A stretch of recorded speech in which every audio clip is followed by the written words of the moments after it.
you know, we have to do something. Weather's going to have to come in here to hurt us, or we don't plant that corn. And our only ace in the hole out there that we'll see what happens in March 30th crop report is that the wheat guys, I was in Kentucky last week, they had prevent planting wheat, and they knew how well enough to use it. In North Dakota, I took prevent planting on some. My cousin who farms with me just kept right on planting because I don't want this stuff sitting here. He is in a world of hurt now. He wished he'd have taken that prevent planting payment. We're going to look for every excuse we can in North Dakota to prevent planting it because we haven't even done the corn stalks yet.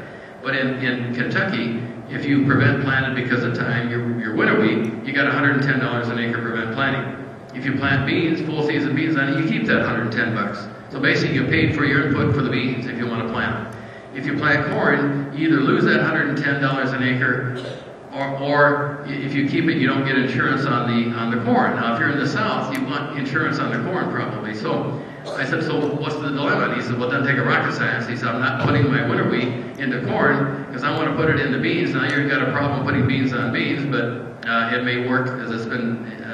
It works for 1 year perhaps. We do it in North Dakota 3-4 years, but that's a little different situation. But he wants that winter. He wants those beans so he can do winter wheat again next fall. Because wheat on beans, no matter what the price of wheat is, seems to be you got the straw to sell, is better than corn is on at least some of their acres. So we've got a half a year's usage worth of wheat in the bin now, and we'll probably have it next year at this time. And so if you look at the acres, we may not get any more acres, but probably not any less acres in those areas where they plant winter wheat. You get into Nebraska and Missouri and places like that, they'll probably plant more corn.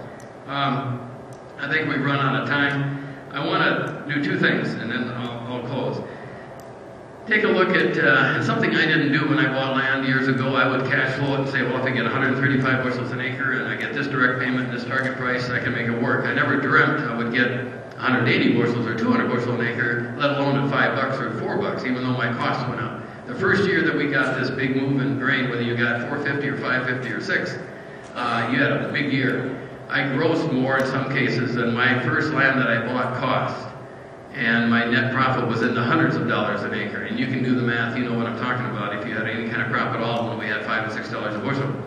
But when I bought land, I didn't anticipate or I didn't break into my cash flow the Monsanto effect, the technology effect. So I think when you buy something, you've got to look out there and say, me and Monsanto and whoever and Roundup made farmers out of all of us, good ones, we're going to get better as we go. 2.5 bushels an acre, 2 bushels an acre a year. That's got to grow into your cash flow. So we look ahead in 10 years, you got 20 more bushels an acre. So in looking at that, I think that's something to think about in new areas. But I wanted to close with a couple bullet points that I tried to decipher all this. I can show you charts where things are going to hell in a handbasket. But that's why I urge you to take a look at this and over a case of beer and read it. And it looks better the emptier the beer thing is. But we had monthly reversals in the Dow Jones and the Nasdaq. Not a good sign, but a cautionary one. Concerns me, I guess, after being in business a long time. Caterpillar, John Deere, AGCO, and Monsanto both posted weekly sell signals. Now you can go down for 4 or 5 weeks while we're waiting through this thing and go back up again. But ag is not as much in favor as it once was. Goldman Sachs came out and said, we don't want long corn positions anymore. They said when after that report came out, they just said we don't feel there's upside potential. We could go back maybe to that $4 level in a crop problem, but be that as it may. I do a computer-generated buy and sell thing, which is brain dead. It doesn't take any sense or any analysis at all. It works pretty good. Most cases, that computer is smarter than I am and a lot of people. But out of the 17 things that I looked at, 16 were short, negative bias, only one long, and that was the U.S. dollar.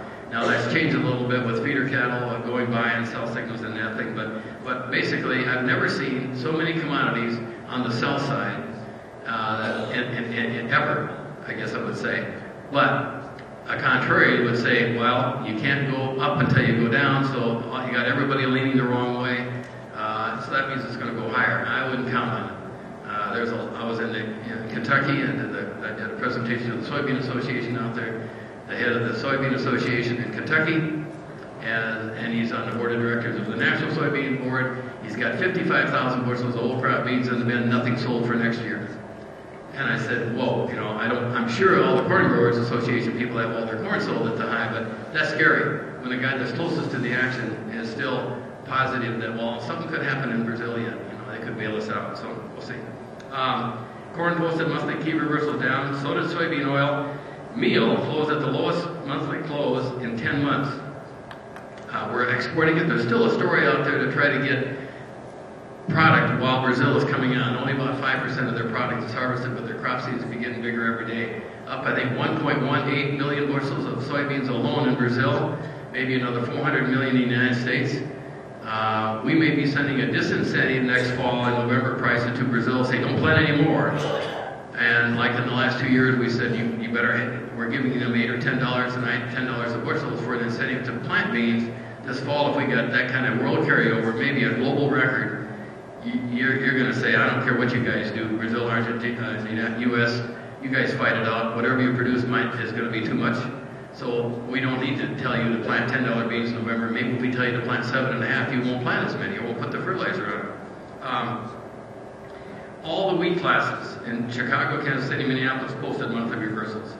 Only livestock seem to have any semblance of hope, and that's because we've cut the available supplies of meat so low, along with the demand for meat, that it could get very tight out there. And I think we have, our information suggests that we have cut the hog herd by virtue of gilt retention and other things more than what USDA thinks.